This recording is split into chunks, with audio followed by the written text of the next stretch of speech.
gender differences and the relationship challenges.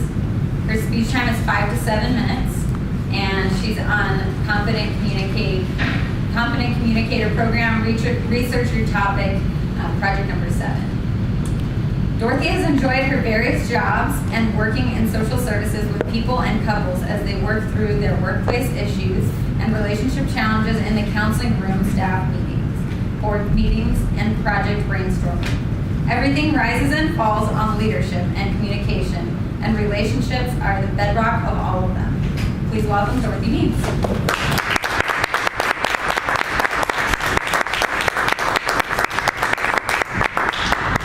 Thank you.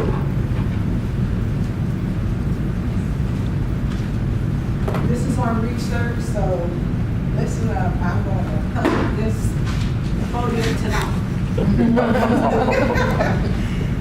Hello, Toastmasters.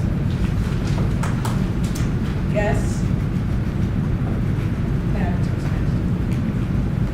Gender differences. I wish that I would have done this with Pillow. And why? Because she's good at comedy. And as I listened to Jeff tonight, it just fits in real well when we talk about gender differences and how we communicate. We're not only different physically, male, female, and conversations and relationship. This speech tonight is, even if it is a same-sex couple, there are still communication challenges. Why? Because we're different people. We've come from different families. We may have even come from different backgrounds. But I have relied on some of the research of Deborah Tanner. She's written some books, and one of them is You Just Don't Understand. And another one of her books is Talking from 9 to 5. And this is workplace related. Gender differences.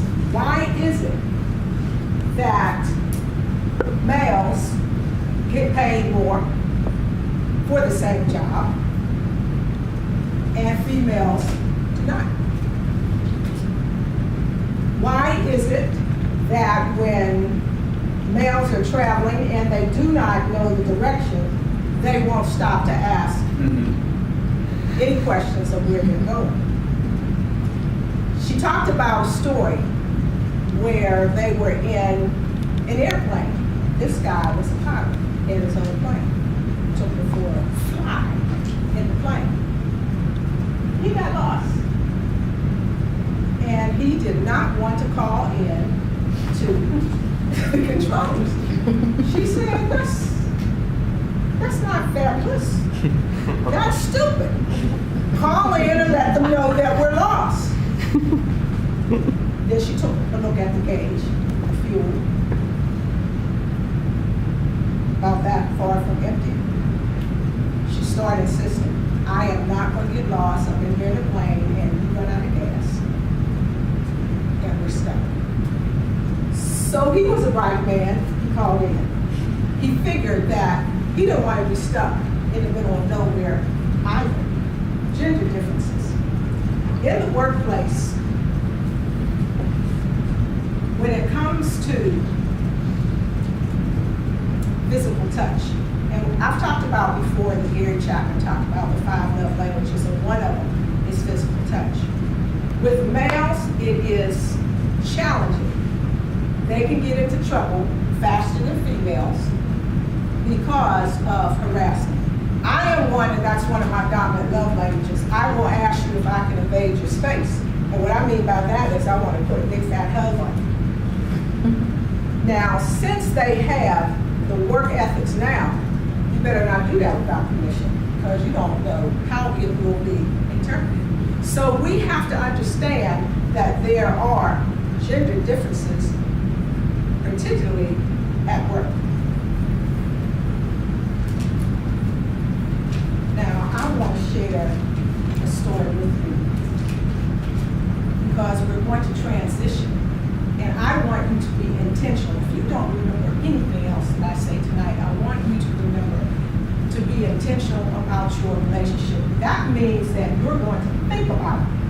what you're going to say and how you're going to act before you do it.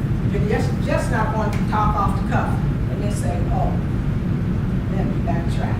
Now, it's good if you can apologize, but it's even better if you don't have to, because you have been and you are being intentional. Now, in this relationship, couple is married, the man says, what would you do if I won some money? How would you behave? His wife told him, I would take half the money and I would leave. And so he said, okay, I'm going to give you $6. What he had done was played the lottery and he won $12. So then he gave her $6 and said, see ya. Now when we talk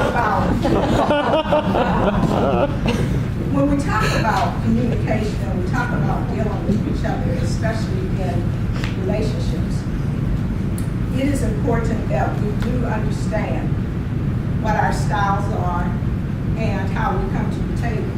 Now, I love Steve Harvey, and he has written a book, and his book is Act Like a Lady, Think Like a Man. Has anybody seen that movie? Yes. If you haven't, treat yourself. Mother's Day and Thanksgiving is special to me. So I told my son, he's taking me out for Mother's Day, I said, now listen here, I want you to open up the doors for me, I just want to be treated like a lady. I was so glad that I said that before I saw the movie, because the movie, Steve is talking about how men should relate. Open the car door, and he gives a whole plethora of what to do to maintain a relationship. And opening up the car doors was one, so I looked at my son and I said, I didn't see that movie before I told you that. It's just what I want you to do. Now, Steve says there are 3 things that a man does: who they are, what they do, and how much they make. If he is not clear on those, then he is not going to focus on you. Now, John Gottman, I love John Gottman, and he is a professor at Washington State. He says there are 4 things: criticism of partner's personality, contempt, defensiveness, and stonewalling. Stonewalling is when you emotionally withdraw quietly. These are things that interrupt and destroy a relationship. Your assignment, should you choose to accept it, is be intentional about the relationship.